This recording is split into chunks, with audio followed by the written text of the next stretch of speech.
أعوذ بالله من الشيطان الرجيم. بسم الله الرحمن الرحيم.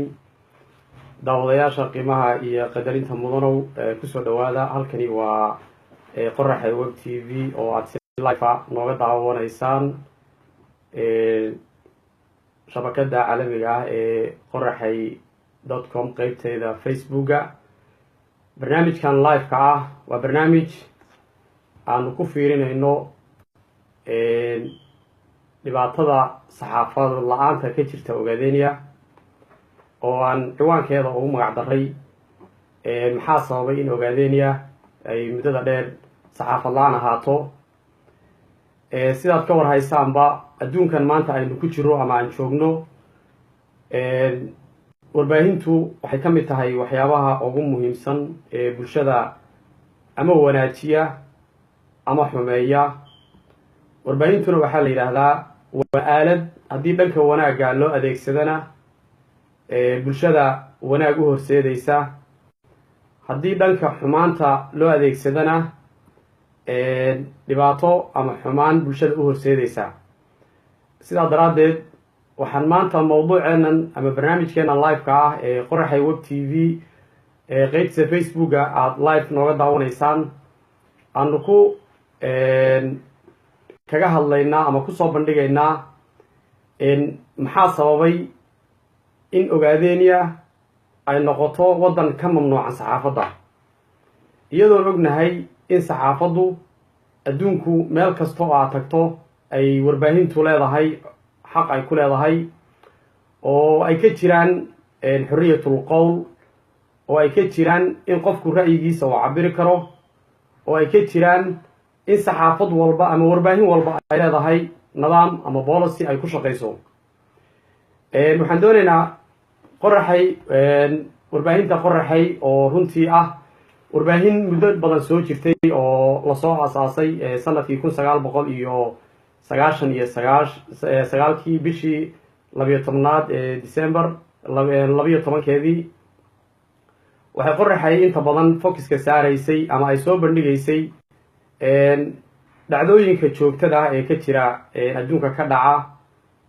gaar ahaan dhacdooyinka sida tooska uga dhacaya Ogaadeniya muddadaas ilaa hadda oo hadda laga joogo 17 sano ku dhawaad. qoraxay sanadkaa la aasaasay waxay ka kooban tahay oo maanta ay warbaahintani ay ka kooban tahay website oo lagu galo qoraxay.com, web tv, ururka dalada suxufiyiinta ee qoraxay media. waxay warbaahintu leedahay oo kale xeer hoosaad ay inta badan iyada sharciyan iyo nidaam ahaanba ay ku kala socoto. ujeedooyinka qoraxay loo aasaasay isbedelada kala duwan ee dunida ka jira isuguna jira kuwa siyaasadeed, horumar, isgaadhsiin, dhaqan, dhaqaale, farsamo, ganacsi iyo masiibooyinka dabeecigu waxay raadreeb ku sameeyaan ama ku reebaan bulshada qaybaheeda kala duwan ama bulsho walba meel ku nool. haddaba qoraxay media iyadoo taa maskaxda ku haysa dadkii aas-aasayna ay maskaxda taa ku hayaan, waxay qoraxay abuurtay ama ay leedahay ujeedooyin ay higsanayso oo mar walba ay doonayso in ay ku socoto. waxaana ka mid ah in ay soo bandhigto xaalad walba oo la soo gudboonaada. waxaa kaloo ka mid ah inay ka saarto caburinta saxaafadeed ee haysta Ogaadeniya, in ay ka saarto waa ujeedooyinka ay qoraxay higsanayso, inay la socodsiiso heerarka dunidu maanta marahayaan. waxaan ognahay adduunka maanta ah wax walba oo dhacahaya in si dhib yar adduunku u gaadhahayo, gaar ahaan meel walba oo aad tagto in ay warbaahintu tahay waxyaabaha ugu sahlan ama ugu magaranaysaa dhaqsaha badan, sida hadda meeshan aan ku wada xidhiidhayno oo adduunka dacaladiisa aad kala joogtaan, haddana daqiiqad yar ayaynu si toos ah u wada xidhiidhaynaa, u wada joognaa. waxaa kaloo ka mid ah in ay ku gubaabiso ama ay ka saarto dulmiga, in ay ka saarto dulmiga. waxaa kaloo ka mid ah inay ka hortagto sixin waxusheega propagandada iyo dacayada wada. waxaa kaloo ka mid ah waxyaabaha ay qoraxay loo aasaasay inay ilaaliso dhaqanka, taariikhda iyo suugaanta ay ummadda Soomaaliyeed leedahay. waxaa kaloo ka mid ah ujeedooyinka qoraxay loo aasaasay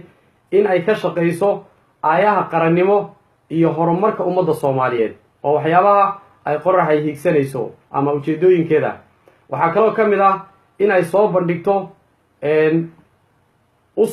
shacabweynaha soomaaliyeed golo xor ah oo ay aragtidooda iyo fikirkooda ku cabiraan. intaa markii aan ka gudubno, qoraxay waxay leedahay himilooyin u gaar ah oo ay ka mid tahay in qof walba oo bini aadam ah uu xaq u leeyahay waxa loo yaqaano xorriyatul qowlka, inuu qof walba uu xor u yahay. waxaa kaloo ka mid ah in laga hortago ifafaalooyinka muujinhaya dhibaatooyin oo kale.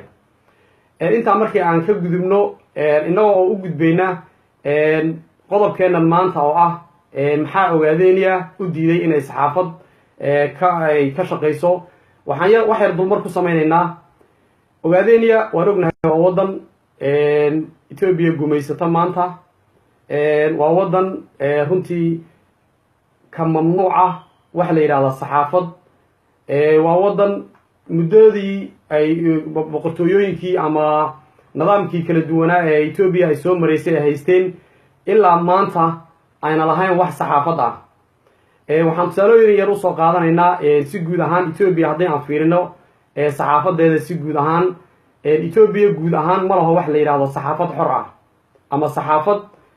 siday rabto u shaqaysa ama saxaafad maxaan ku dhaha aragtiyada kala duwan ku kala shaqeeya. waxay Ethiopia leedahay warbaahin afka dowladda ku hadla oo waxay dowladdu rabto mooyaane aan wax kale la soo bandhigi karin. sidaa daraaddeed Ethiopiadii guud markii ay sidaa tahay, Ogaadeniya haddii aan usoo degno, Ogaadeniya ma laha wax saxaafad ah, gebi ahaanba ma laho wax saxaafad ah. isku dayo ay sameeyeen dad ka baxsan bulshada Soomaaliyeed oo isku dayay bal inay xaqiiqada dhabta ee dalka ka jira ay soo ogaadaan. sida 2011kii laba wariyo oo Swedish oo dalka galay. waan ognahay dembiyada ama heerarka lagu qaaday, filmaan been abuur ah laga sameeyey, muddo xabsi lagu xidhay, dhibaatooyin badan inay la kulmeen. markii u dambeeyeyna dowladda Sweden iyo Ethiopia ay arrintii culays badan oo la saaray kadib ay wariyaashii soo daysay. waxaa kaloon ognahay 2008dii wariye ka socda Al Jazeera oo jaamac nuur la yidhaahdo inuu Ogaadeniya galay barnaamij yar oo uu ka soo diyaariyey markaa, oo intii markaa uu arkahayey ay kaamiradu qabatay uu soo bandhigay. Ethiopia heer waxay gaadhay in labada safaaradood Qatar iyo Ethiopia inay kala qaataan. Ethiopia ma ogolo wax saxaafad ah oo Ogaadeniya gashaa, waa ka mamnuuc weeye. lama ogolo qofku haddii uu warbaahinba ka hadlaba waa xadhig, iska dhaaf in uu intuu meel istaago ama barnaamij diyaariyo ama barnaamij qoro ama ka hadlo. waxaa kaloon ognahay muddooyinka hadda u dambeeyey 5 sano u dambeeyey Ethiopia waxay abuurtay warbaahin ku hadasha afkeeda. markaan afkeeda leedahay af Cumari ma, laakiin af Soomaali bay warbaahintaasi ku hadashaa, laakiin waxay soo bandhigtaa qorshayaasha iyo nidaamka Ethiopia sida TV-gan ESTV la yidhaahdo oo soo bandhigo oo keli ah waxyaabo Ethiopia ay ku qanacsan tahay ama ay raalli ka tahay, sida dhaantooyinka oo bulshada Soomaaliyeed loo tusayo waddankan inuu ka jiro horumar, sida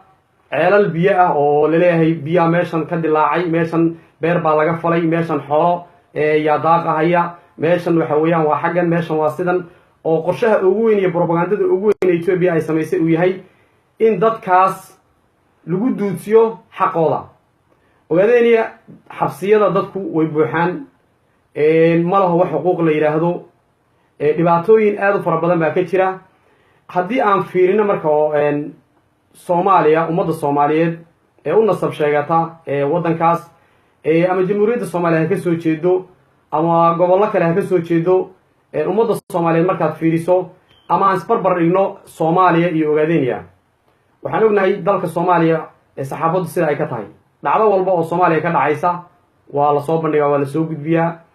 waxaan ognahay tallaabo walba oo Soomaaliya ay warbaahintu ku lug leedahay, haddii wariye la xidho caalamka dhan baa ka hadla. hadday meel dhacdo ka dhacdo waxaan ognahay in si dhab ah looga hadlo loona soo bandhigo. waxaan tusaale yar usoo qaadanaynaa oo aan isbarbar dhigaynaa maalmo dhaweyta waxaa xasuuq ka dhacayay xadka soomaaliya iyo ogaadeniya xadbeenaadka etoobiya ay samaysatay soomaaliya udhexeeya maxaan ku dhahay ogaadeniya xadkaas dhacdadii ka dhacday ee xasuuqa ahayd waxaan ognahay hal t v oo home cable la yidhaahdo ayaa barnaamij soo bandhigay t v-gii heer waxay gaadhay etoobiya inay hawada ka saarto heer waxay gaadhay wariyihii t v-ga intay soo afduubatay in uu maanta jeel ku jiro oo ilaa hadda meel uu ku xidhan yahay aan war loo haynin waa tusaalaha ugu yar een dareemi karno in uunan waddankaasi wax saxaafada mamnuuc inuu ka yahay waxaan ognahay marka ummadda soomaaliyeed iyagoo sidaa u og haddana soomaalidii xorta ahayd inay ku dhiiran layihiin waxa dhabta ee ogaadaya ka jira warbaahin la-aanta ka jirta in uuna jirin warbaahin maxaan ku dhahay ka hadlaysa iyadoo soomaalidu laga yaabo dalalka caalamka iyo dhacdooyinka adduunka dhacahaya iyo waxyaabaha dhacahaya ee caalamka dhacaya inay soo bandhigto laakiin waxa ogaadaya ka dhacahaya ay mooddo inay mamnuuc ka tahay bal ee dhanka kale haddii aan fiirino lagaba yaababa in ay duudsiyaan oo brobagandada etoobiya inay warbaahinta soomaaliya ay soo bandhigaan sida tviyada oo kale websaydyada oo kale idaacadaha soomaaliyeed qaar ka mid ahna ayba cabsadaanba oo ay dhahaan haddaan soo bandhigno annagaaba khatar gelaynaa waxaa taas marka aad ka garanaysaa etoobiya inay ka go-an tahay in ay dadkaasi xabsigaa korka ka duleele ay shacabkaasi ku jiraan in ay ku hayso warbaahinna ay u diido warbaahin la-aanna meesha ay ka dhigto sidaa daraaddeed annagu haddii aanu nahay qoraxay media runtii lama gabanayno waan soo bandhigaynaa waan ka hadlaynaa xaq baan u leenahay in aanu aragtidanada cabiro in shacabka la duudsinayo ee loo diidayo warbaahinta inaan ka hadalno etoobiya ay duudsinaysa ay dhibaatada ku hayso intaa markii aan runtii ka gudubno waxaan doonaynaa in aan u gudubno aragtidiina iyo fikirkiina inaan u gudubno maadaama ood xaq u leedihiin inaan jaanis idiin siino inaad aragtidiina cabirtaan telefonka aan idiin soo qoray aan ugu talagalay inaad kaga qayb qaadataan diyaar baan idiin nahay inaan telefonka insha allah aan idiin furaynaa si aragtidiina iyo fikirkiina aad bulshada ula wadaagtaan aad iyo aad baan idinka mahad celinaynaa sida wanaagsan eed noo daawanaysaan waxaan leenahay ummadda soomaaliyeed ay joogtaba waa hal mid soomaali waxa weeyaan ma kala maaranto dhibkeedu waa isku mid wanaaggeedu waa isku mid soomaali haddii aad moodaysaan maanta qorshaha gumaysigu ama qorshaha etoobiya la damacsan tahay ummadda soomaaliyeed in ay tahay qorshe maxaan ku dhahay yar ama dhib yar inuu yahay ma aha aad iyo aad bay ummadda soomaaliyeed u daraysan tahay runtii waa dad isku jinsi ah waa dad isku aragti ah waa dad isku fikir ah waa dad isku mowqif ah waa dad aragtidoodu marnaba aan kala leexanaynin marka kusoo dhawaada waxaan idiin furaynaa khadkii haddii ilaa yidhaahdo waxaan guda gelaynaa haddii ilaa yidhahdo telefonka aad naga soo wacaysaana waxa weeyaan balas 6 hal 4 5 1 7 eber 6 8 2 5 telefonkaas ayaad naga soo wacaysaan oo khadka idiin furaynaa idinka ilaah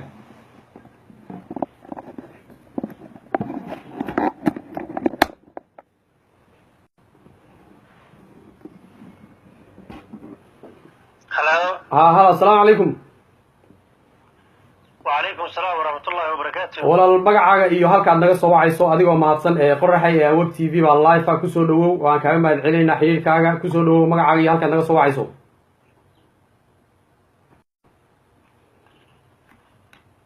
magacaygu waxaa la yidhahdaa cabdiraxmaan saciid waxaana ku noolahay dalka koonfur africa waxaan barnaamijkan live-ka ee qoraxay web tv ka socda baan hadda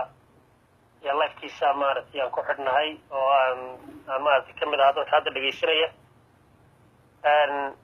waxaanan uga soo qayb galay xayisiiskii hore oon arkay inaan ka qayb qaato barnaamijkan su-aashan ah maxaa sababay ogaadeen maxaa saxaafadda ka mamnuucinaysa ahayd baan jeclahay si fiican cabdiraxmaan waa sidaa kusoo dhawolan ha aad iyo aad baad mahadsantihiin allah subxana watacaala waa mahad iskale marka hore marka xigta waa idinka mahad celinaya dadaalka qaaliga ah ee wanaagsan ee aad wadaan guud ahaanba bahda qoraxay media oo run ahaantii aan aad iyo aad maaragtay ugu bogay 100% aniga aragtidayda oo maaragtay aanan sii dheeraynaynin waxaan dhihi lahaa laba qodob marka horeysa muhiim ah inaynu taabano qodobka koowaad waxa weeye inaynu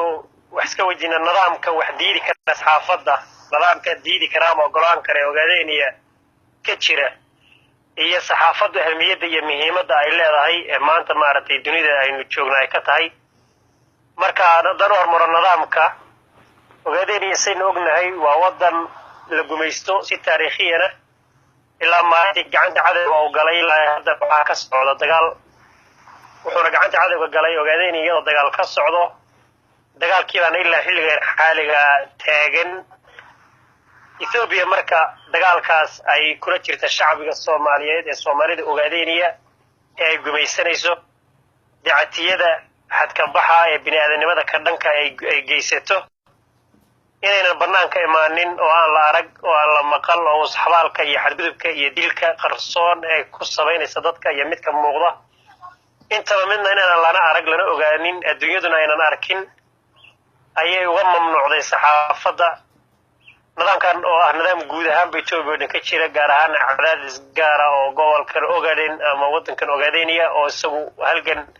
taariikhiyan mar walba Ethiopia nidaamyadeedii isdaba jooga kula jiray haddana waxaad moodaa inuu focusku si gaar ah u sii saaran yahay oo looga sabab noocay inta meelood ka shanqarisay ee saxaafadda caalamku ay isku dayeen inay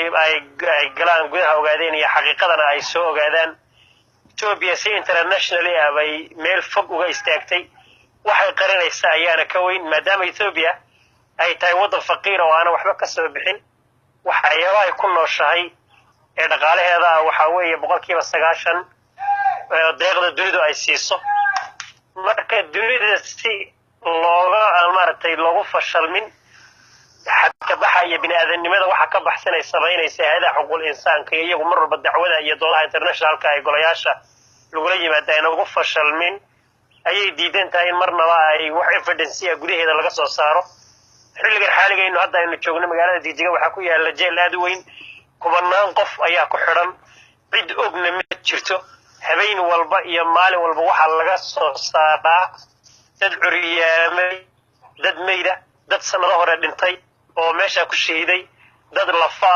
dad caafimaad ahaan liita ayaa ku jira oo kumanaan ah waxa la geeyaa maalin walba intaas oo ruux oo kale ayaa lagu daraa cid ogna ma ay jirto ayaga laftoodu ma soo saaraan oo dagaalkan xarbiga ay ku jiraan ee iska cadaadiska ee shacbiga ay la dagaalamayaan saxaafadu ma adeegsadaan oo ma soo saaraan wax qabadka dagaal ay geysanayaan iyo intay dileen iyo intay sameeyeen midna ma ay soo saaraan marka inaan la ogaanin oo saxbaalka iyo dhibaatada ay maaragtay Ethiopia ay ku hayso shacbiga dalaadii ayay u mamnuucday marka nidaamka meesha ka jira ayaa ah nidaam xarbi ah oo dulmi ah oo marna aan ogolaanaynin in cadaalad iyo isnaan iyo xaqiiqo iyo maaragtay marnaba inay timaado meesha ka fog oo aan marnaba ogolaanaynin ka ayaa koos gareynaya oo cadaadiskii gumaysiga qayb ka mid ah waxyaalaha dadku diidan yihiin ayay ka mid tahay dhinaca kale saxaafaddu maanta waa xabadda ama aaladda ugu adag ee caalamka ka socota weey waxyaabaha marka qofka dhaalimku ee dulmiga sameynaya uu inta badan iska ilaaliyo waa ka mid waa xabadda ugu daran waa waranka ugu adag qofka madluumka ee la dulmiya waxyaabaha uu adeegsanaya oo ku dagaalamayana waxyaabaha koobaad ee priority-ga la siinaya ayay ka mid tahay marka sida daraadeed ayaa shacbiga Soomaalida ogaadeen hadday saxaafaddu u fasaxnaan lahayd aanan maanta gumaysigu meesha uu heerka uu dhigay iyo meesha uu Soomaaliya u dhigay oo Soomaalida ogaadeen uu dhigay oo san dhigeen marka dhinacna waxa la dhihi karaa saxaafadda waxay tahay dagaal oo si gaar ah ugu digtoon yahay cadawgu nasiha iyo gobonimada oo ay maartay aad baa u mahadsan tahay waan kaaga mahad celinaynaa fursad baan siinaynaa bulshada kale fikirkaagana aad baan kaaga mahad celinaynaa waxaan u gudbaynaa haddii ilaahay yiraahdo khadka xiga insha Allah aad baan kaaga mahad celinaynaa fursadaada qaaliga ah waadna ku mahadsan tahay aad baad u mahadsantihiin daawadayaal weli barnaamijkii live-ka ahaa ee Qoraxay Web TV ayaan ku jiraa runtii bulshada Soomaaliyeed meel ay joogtaba waa isku mid waxaan gelaynaa khadka xiga insha Allah ku soo dhawow assalaamu calaykum walaal magacaaga iyo halka naga soo wacayso عليكم السلام ورحمة الله وبركاته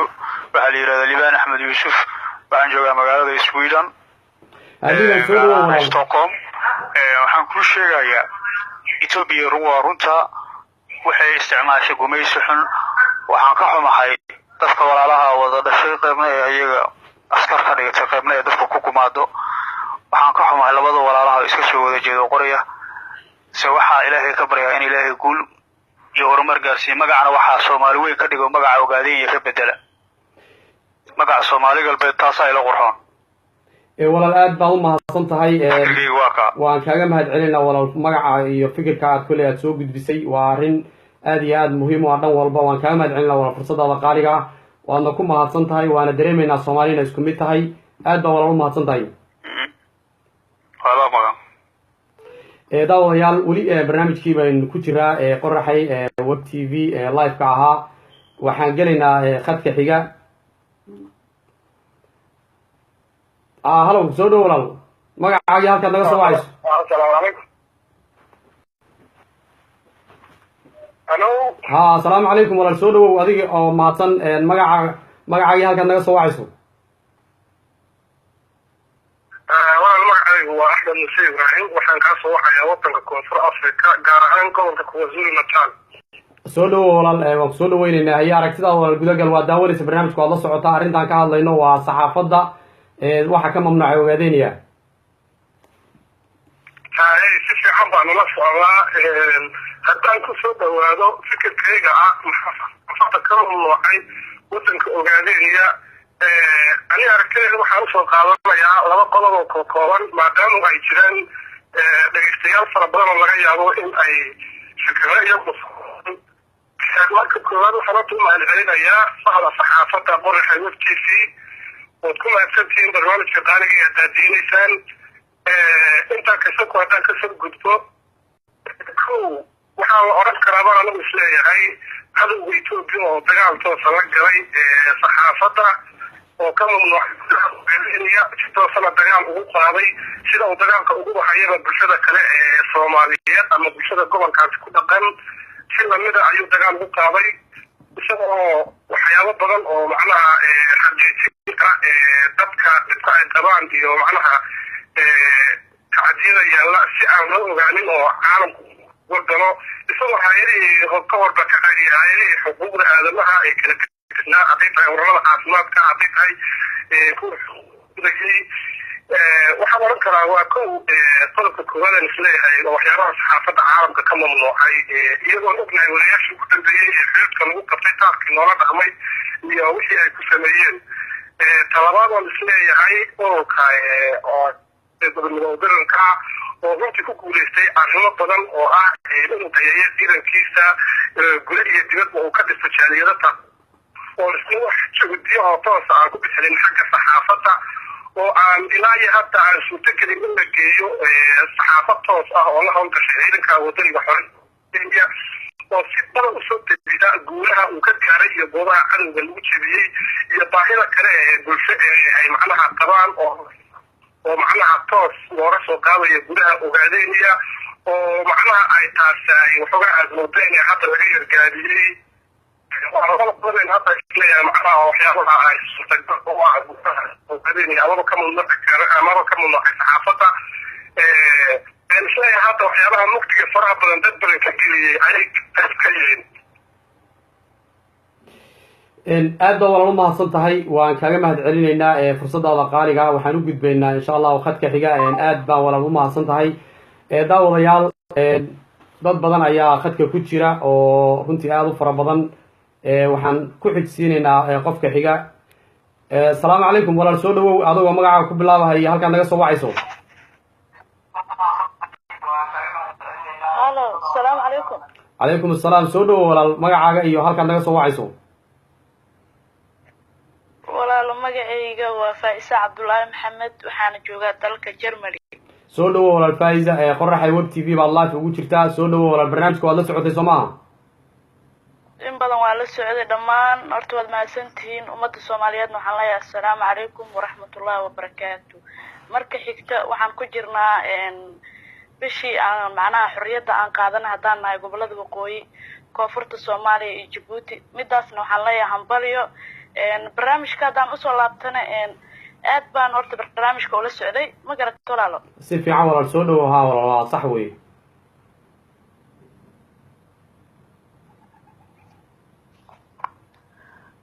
ها ولا الفايز ما نمغلسا haddaan ku maqlaa walaalo haddaan ku maqlaa barnaamijka haddaan usoo laabtana horta waan idiin hambalyeynaya barnaamijka aad wadiin waa barnaamij aad u fiican waa barnaamij laisdhihi karo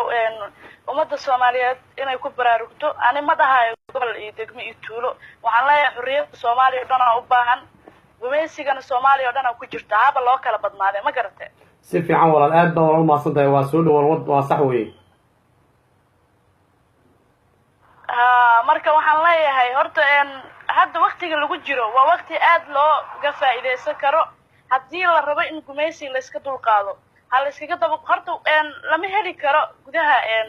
kelinka shanaad in laga helo idaacado ama tvyo ama websiteyo maxaa yeele waa maamul gumaysiya ka jira bartaas ma garate si fiican marka waxaa loo baahan yahay shacabkeeni kale ee jooga wadamada xorriyada ka jirto oo la hadli karo oo saxaafadda ay ka jirto oo saxaafadda xor ka tahay waxaa loo baahan yahay bulshada kale ee gudaha soomaaliya joogto in la baraarujiyo in wax loo sheego waktigan wakti gumaysi lagu jirana ma aha waa in la iska dulqaadaa soomaaliya gebigeeda gumaysi ku jirto oo etoobiya gumaysanaysaa waad mahadsantahay walaal aniga hadda waqti haye walaal haye waxaan dhihi lahaa maamulka inay wax yaraan u sheegi lahaa oo fariina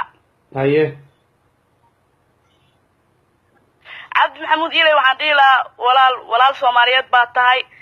dhibaatada ummadda aad ku hayso waxaa laga tagaa siyaasi wuxuu ka tagaa taariikh wuxuu uga tagaa shacabkiisa taariikh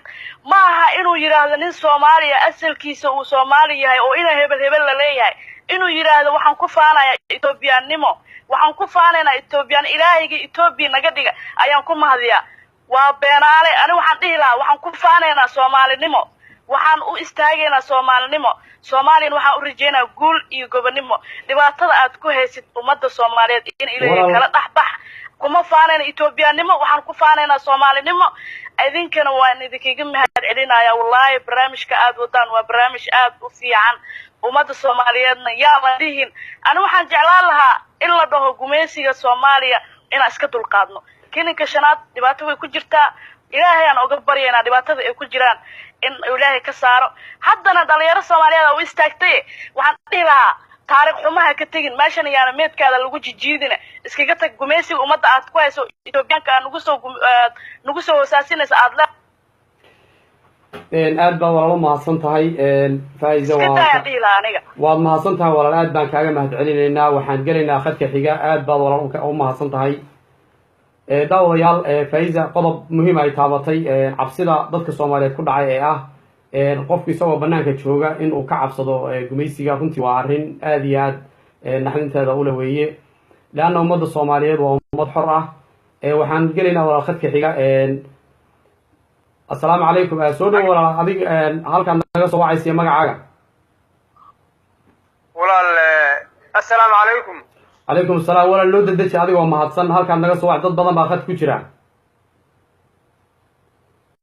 walaal waxaan kaa soo wacayaa switzerland baan kaa soo wacayaa magacaygana waxaa la yidhaahdaa nuur baa la yidhaha nuur si fiican nuur soo dhow walaal waad nala socotay soomaha kusoo dhawow aragtidaada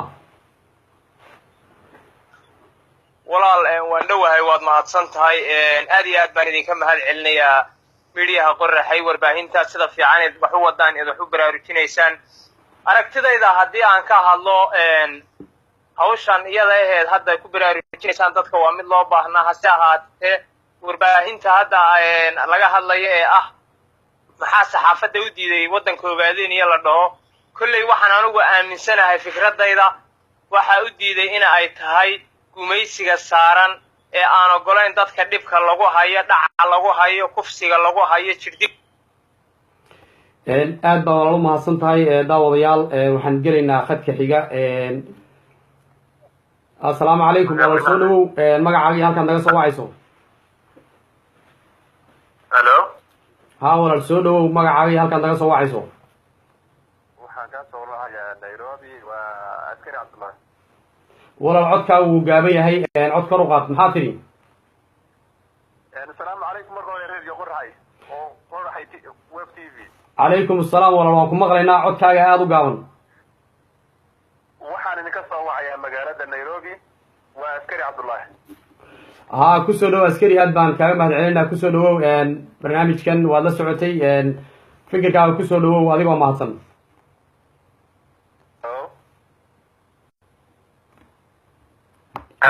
ها هلا haddaan ku maqlaynaa walaal soo dhawow askari.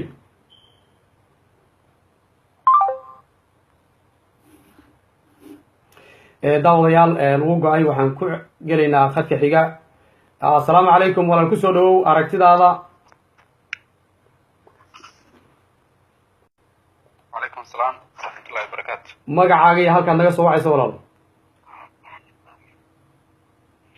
magacaygu waa Jaamac Cabdi waxaan ka soo wacayaa wadanka Jarmalka walaal. Waalaikum salaam. walaal waan kaa mahad celinaynaa kusoo dhawow qoraxay web tv baad live ugu jirtaa codkaaga wax yar walaal kor u qaad aragtidaadana kusoo dhawow barnaamijkan waa saxaafad la-aanta ka jirta Ogaadeniya maxaa sababay waan ognahay sababta laakiin maxaa kalifahaya marka bal aragtidaada kusoo dhawow walaal. aragtiyada waxaa weeye horta waa la wada soconaada gobolka Ogaadeniya muddo badan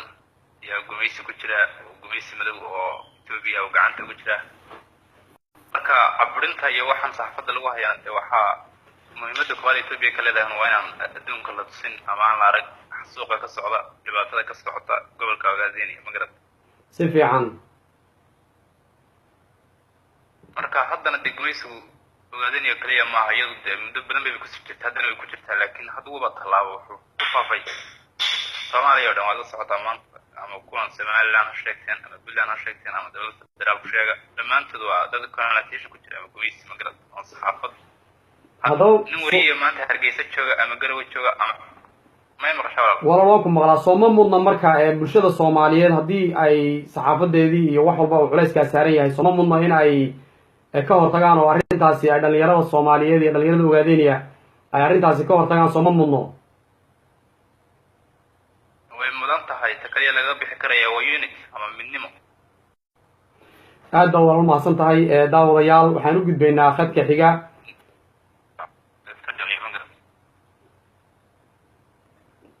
daawadayaal weli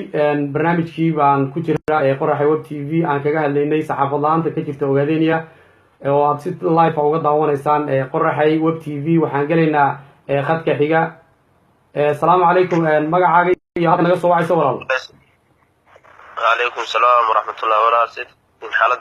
soo dhow walaal barnaamijka waad la socotay somaha gudagal magacaaga iyo halkaad naga soo wacayso. magacaygu waa Cumar waxaan joogaa South Africa. barnaamijkan waa la socday aad iyo aad barnaamij mudan in lagu dhiirigeliyo geesiyaasha oo NLF aad iyo aad aan u taageersanahay oo la dhacsanahay waxa waay maanta waxaa la ogaaday Itoobiya dadkii walaashin jiray oo Soomaalidii yani qaybtii islaheed nimankaas Itoobiya waa walaalaheen maanta inay aaminsan yihiin kulligood inay cadow yihiin dadkii waa taxasuuqay maanta ugu dambaysa gaashaamo ee ummadda lagu xasuuqay waa sax walaal aad baan kaaga walaal waad ku mahadsan tahay sooma mudna marka haddii aad dareenkaasi uu jiro inay dhalinyarada Soomaaliyeed iyo bulshada Soomaaliyeed meel ay joogtaba aad iyo aad waa inay kacaan dhalinyarada bahalkii halganka la galo maanta la wada jibaaro ay sheegay waa la ogaaday waxay yihiin cadaawaha soo jireen waa awoowayaashin iyo la dagaalami jireen nimankan wax ay yihiin ma laha jabkoodina waa iska soo degdegi doonaa gaarayaha shacabkiyo gaarayaha dadkiyo shacab iyo gurmade halganka aad gashay maanta guushiisaano baan leeyahay waxaan garabkoodaan taaganaa oo NLF aad baa walaal u mahadsan tahay waan kaaga mahad celinaynaa aad baad u mahadsan tahay walaal waan kaaga mahad celinaynaa sida aad noo soo wacday qoraxay web tv baad live ugu jirtaan waxaan gelaynaa khadka xiga si aan fursad u siino bulshada kale waad mahadsan tahay walaal. daawadayaal weli barnaamijkii baan ku jiraa qoraxay web tv waxaan gelaynaa khadka xiga. assalaamu calaykum walaal kusoo dhawow halkaad naga soo wacaysa iyo magacaaga.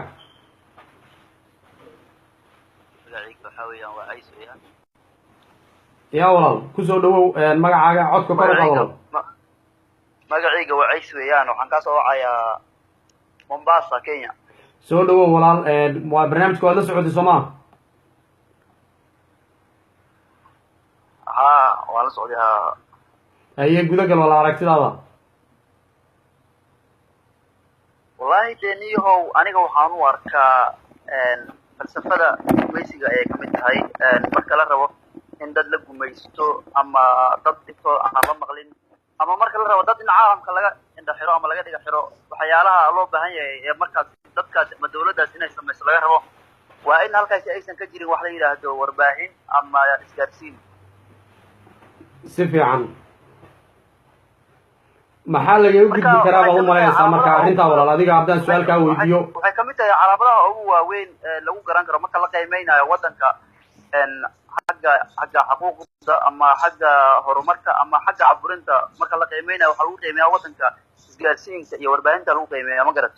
maxaa laga gudbi karaa baad u malaynaysaa marka walaal mar haddii aad qirayso inay meeshaasi caburin ka jirto maxaa lagaga gudbi karaa baad is leedahay wallahi su-aashaasi waa su-aal runtii cid walba sina u wada og sina aan u wada ogeyn aad baa walaal umahadsan tahay khadka xigaan walaal siinaynaa bulsho badan baa sugaysa aad baan walaal kaaga mahad celinaynaa sida wanaagsan ee noo soo wacday daawadayaal weli barnaamijkii baan ku guda jiraa waxaan gelaynaa khadka xiga nidaamka ilaahay si aan u siino bulshada aad u fara badan ee khadka ku jirta runtii doonaysa inay fikirkooda iyo aragtidooda ka dhiibtaan barnaamijkan live-ka ah ee aan ka wadno qoraxay web t v ciwaankeeduna yahay maxaa sabay in ogaadeeniya laga mamnuucay saxaafadda iyadoon ognahay in ayna saxaafad ka jirin waddankaas muddo dheerna saxaafad la-aan ay ahayd ilaa haddana saxaafad la-aan ay tahay in laga ogolayn wax saxaafad la yidhaahdo ogaadeniya waa ka mamnuuc camero waa ka mamnuuc inuu qofku weriyaan ahay yidhaahdo waa ka mamnuuc inuu wax qoro waa ka mamnuuc inuu wax warbaahin la yidhahdo uu soo hadal qaado xabsi buu gelahayaa sidaa daraaddeed dee bulshadii soomaaliyeed iyo dadkii soomaaliyeed meel walbay joogaanna arrintaa iyagoo og ayaad haddana moodaa inayna ku dhiiranaynin iyaga oo laga yaabo warbaahinta soomaaliyeed inay inta badan ka hadlaan waddamo kale oo runtii waxa weeyaan way mudan tahay waddamada kale in laga hadlo runtii dhibaatadu ka jirto in lasoo bandhigo way mudan tahay laakiin haddana qofka soomaaliga ah waxaa waajib ku ah in uu waxa ka jira ogaadeynayana uu soo bandhigo haddii uuna soo bandhigaynin inuu ka gaabsado waxaad arkaysaa ummaddii soomaaliyeed in ay warbaahintii iyaga dhankeeda ay kula dagaalamahayaan waxaan gelaynaa khadka xiga ee daawadayaal asalaamu calaykum walaal kusoo dhawow magacaaga iyo halkaan naga soo wacayso naciima xaashi naciima soo dhawow walaal barnaamijka waad la socod sooma waa la socon haye walaal gudagal aragtidaada haye waaya codka kor u qaado codkaaga yar hooseeyaad moodaa wacalaykum asalaam walaal iska demi barnaamijka muuqaalka kale ha nagala soconin kaa iska demi taleefonka nagala soco walaal haye waaya telefoonkaa nagala socdaa marka waxaan dhihi lahay dhibaatada soomaaliya oo dhan haysato marka hore soomaalida naftirkeeda ayada ayaa isdulmiso oo dulmi isku hayso oo isiyasto midda labaadna xabashida ay dhibaatada ku hayaan soomaalida markaste oo la dhibaateynayo soomaalida markasta la xasuuqayo oo magaca ogaadeeyana lagu xasuuqayo qoryaha la iskugu dhiibay soomaalida qabiil ahaan si fiican ayaan dhihi lahay aan ka hadli lahay taas haye walaal soo dhawow maxaa sababay baad is leedahay dadka qoryaha la isugu dhibay yaa sababay baad is leedahay ani waxaan sababaa is leeyahay waa dulmiga soomaalida dhexdooda soomaalida naftirkeeda ayada ayaa isdulmisay oo markay ogaadeen iyo markay la dagaalamaysa xabashida cid caawisa ma lahayn cid saaciday ma lahayn hadday soo cararaan ee dhulka soomaalida imaadaan soomaalida naftirkooda intay qabato xabashida dib ugu celinaysay dulmiga dhibaatadaas ayuu ka dhacay waad mahadsantaha walaal barnaamijkaan ka hadlayno waxaan isleeyahay dhibaatada taa ayaa keentay oo sidaa darteed qoryihii ayay soo qaateen ayaga naftirkooda nin haddii la qabto adiga lagu qabto oo lagu dhiibo haddana martaba soo caritid oo lagu qabto oo lagu dhiibo oo haddana qori lagu soo siiyo waxaa isleedahay ka argoosa kuwa walaal mawduucaasi kolley hadda waa arrinta saxaafadan ka hadlaynaa waa arrin jirta weeye taa lafteeda laakiin topigan aan caawa ka hadlayno ama mawduucan aan ka hadlayno waxa weeyaan saxaafad la-aanta ka jirta waddankaas aad baan walaal kaaga mahad celinayna aragtidaada iyo fikirkaaga waad ku mahadsan tahay daawadayaal weli barnaamijkii baan ku jiraa qoraxay web t v oo si live ah aada nooga daawanaysaan qoraxay web t v dalka australia magaalada sydney waxaan gelaynaa khadka xiga assalaamu calaykum soo dhowo walaal adigoo madsan meeshaad naga soo wacaysay magacaaga calaykum walaal waxaan kaa soo wacayaa switzerland magacaygana nuur baa la yidhaahdaa nuur soo dhowow kaa gool waan u malaynayaa telefonka waa lagaa gooyey viberka qof kalaa kaa gooyey marka kusoo dhowaal aragtidaada adoo soo koobahaya walaalla waad mahadsan tahay aad baan idinka mahad celinayaa bahda midiya qoraxay iyo warbaahinta fiicaaneed wadaan iyo baraaruga fiicaaneed wadaan aad iyo aad baan marka koowaad idinka mahad celinayaa waana jaanis fiican maadaama aan halkan hadda fursad uga helay aragtidayda haddaan ku bilaabo waxaan is odhan karaa waa meel gumaysi ka jiro waddan walba oo la gumaystana waa caadada gumaysiga inaan wax warbaahina iyo wax adduunkaa oo la ogeysiin karaa ayna jirin sax keliya waxaa marka lagaga bixi karaa ama seena hor lagaga gudbi kara in la isweydiiyo ayaa qurux badan laakiin waa dabeecadda gumaysiga waddan walba oo la gumaysto walaalle waa u dhaqan waa u caado inaan waddankaas saxaafad iyo warbaahin iyo wax warahoo laga akriya midnaba aan laga ogolayn oo dhibka dadka lagu hayo aan adduun weynaha loo sheegin waa dabeecadda gumaysiga walaalle maxaad lagaga gudbi karaa ood marka leedahay saxaafad la-aanta ka jirta ogaadeniya maadaama oo aad leedahay waa arrintan gumaysigaa sabab oo ah maxaa lagaga gudbi karaa oo dhalinyarada soomaaliyeed dhalinyarada ogaadeniya iyo shacabka qoraxay web t v live kaaga daawanaya maxaad isdhigi kartaa waa lagaga gudbi karaa dhibkaas walaalla waxaan odhan lahaa dhibkaa waxaa lagaga gudbi karaa koowaad iyadoo gacmaha la isqabsado ta labaad iyada oo ragga mujaahidiinta ee on elef la yidhaahdee ka dagaalama garab la siiyo taakula la siiyo ay gumaysiga iska dulqaadaan la isku garab taago qofkaan xataa waxba u tarayn uu hagardaamada ka daayo oo uu waxyeelada ka daysto nimankaasaa gumaysiga inay iska dulqaadaan oy dadkooda ka dulqaadaan raba dhammaanna ummadda soomaaliyeed saasaa ku baraarujinayaa nimankaa in garab la siiyo hiil iyo hooba la isla garab taago sidii gumaysiga looga hoos bixi lahaa aad baad umahadsantahay walaal caburinta oo dadka ku haya looga dulqaadi lahaa waad mahadsan tahay walaal dad badan baa sugahaya khadka aad baan kaaga mahad celinaynaa insha allahu waxaan u gudbi doonaa khadka qofka xiga daawadayaal weli barnaamijkii baan ku jiraa qoraxay web t v oo aad live uga daawanaysaan qoraxay web t v dalka australia barnaamijkan oo aan kaga hadlayno saxaafad la-aanta ka jirta ogaadeniya maxaa sababay maxaa ogaadeniya